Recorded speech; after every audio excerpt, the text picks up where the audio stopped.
सेरांदीअ साज़ कयो सुम्ही सारी रात। सेरांदीअ साज़ कयो सुम्ही सारी रात, जा जगाणी ज़ाते इहे हुए अॻे।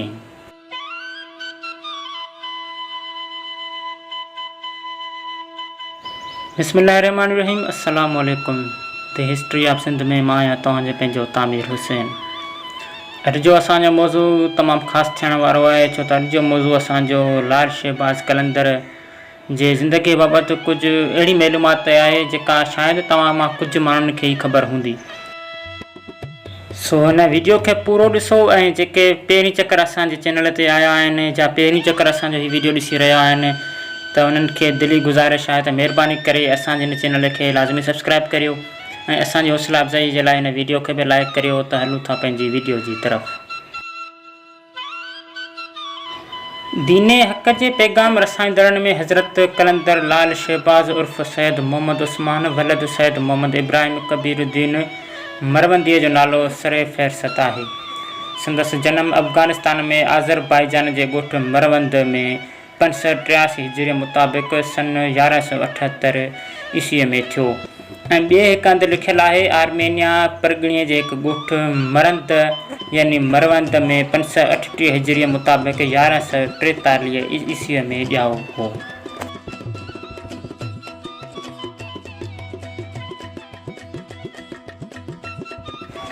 संदसि नस्ब जो सिलसिलो 13वीं पीढ़ीअ में हज़रत सैयदना इमाम जाफ़र सादिक़ रज़ी अल्लाह ताला अन्हु सां मिले थो।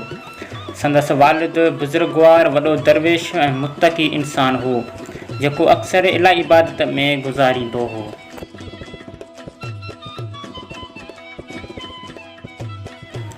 हज़रत लाल शहबाज़ कलंदर जे वालिद साहिब जी शादी तमामु वॾी उमिरि में मरवंद हाकिम सुल्तान शाह जी नियाणीअ सां थी, जंहिंमां सिंध जो रूहानी रहबर इल्म ऐं फैज़ जो दरिया सैयद मोहम्मद उस्मान पैदा थियो।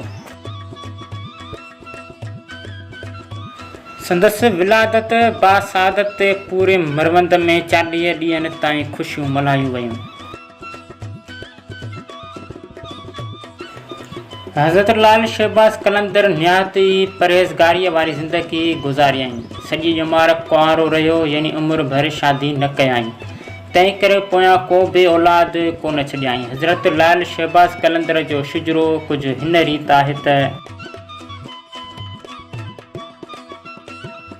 सैयद उस्मान पुट सैयद इब्राहिम कबीरुद्दीन पुट शमशुद्दीन पुट सैयद नूर शाह पुट सैयद महमूद शाह पुट सैयद अहमद शाह पुट सैयद हादी शाह पुट सैयद मेहदी पुट सैयद मुंतखब पुट सैयद गालिब पुट सैयद मंसूर पुट सैयद इस्माइल पुट सैयद हज़रत इमाम जाफ़र सादिक़ रज़िया।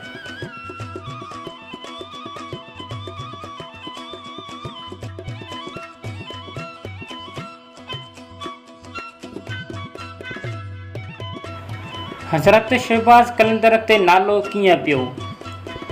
वालिदैन तरफ़ां संदसि नालो हुसैन रखियो वियो।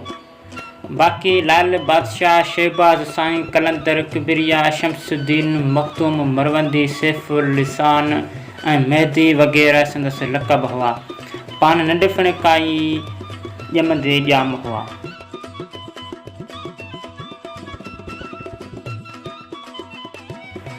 हज़रत लाल शहबाज़ कलंदर इते क़द्र जो 7 वरियनि जी ॼमार में क़ुरान पाक हिफ़्ज़ करे वरिताईं। पोइ त उन जी उमिरि में अची विराग लॻसि, जंहिं करे वारिदीन खे विछड़ी ईरान इराक़ ऐं हिजाज़ जा मुक़दस हंध ॾिसंदो अची इमाम आले मक़ाम हुसैन अलैहिस्सलाम जे रोज़े ते रहणु लॻो।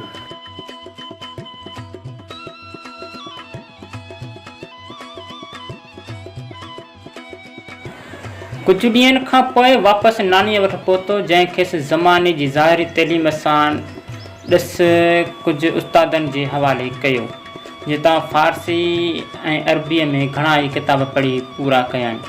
हज़रत लाल शहबाज़ कलंदर बाबा इब्राहिम वली करबलाए जो मुरीद बणियो ऐं उन्हीअ खां तसवुफ़ में ख़िलाफ़त जो खुड़को ढकायईं।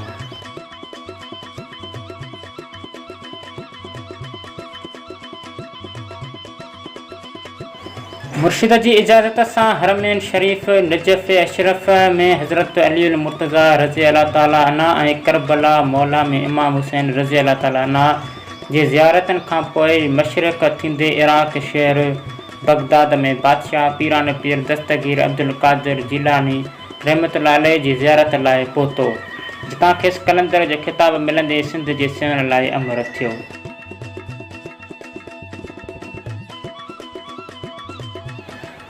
हज़रत लाल कलंदर शहबाज़ हिते सेवण में ई 21 शोबान 673 हिजरीअ में वफ़ात कई।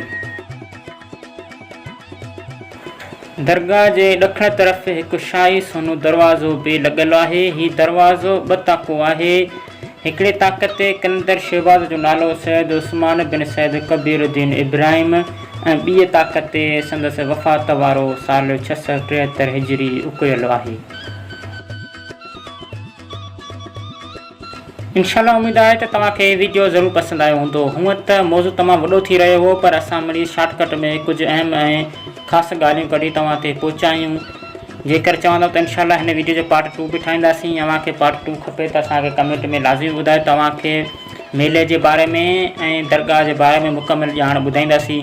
सो इंशाअल्लाह उम्मीद आहे त तव्हांखे वीडियो ज़रूरु पसंदि आयो हूंदो। अगरि वीडियो थोरो बि पसंदि आयो हुजे त असांजे हिन चैनल खे लाज़मी सब्सक्राइब करियो ऐं असांजे हौसला अफ़ज़ाई जे लाइ हिन वीडियो खे बि लाइक करियो ऐं बेल आइकन जे निशान खे आल ते सेट करे छॾियो त मिलंदासीं हिकु नए दिलचस्प ऐं हिस्ट्रिकल वीडियो में।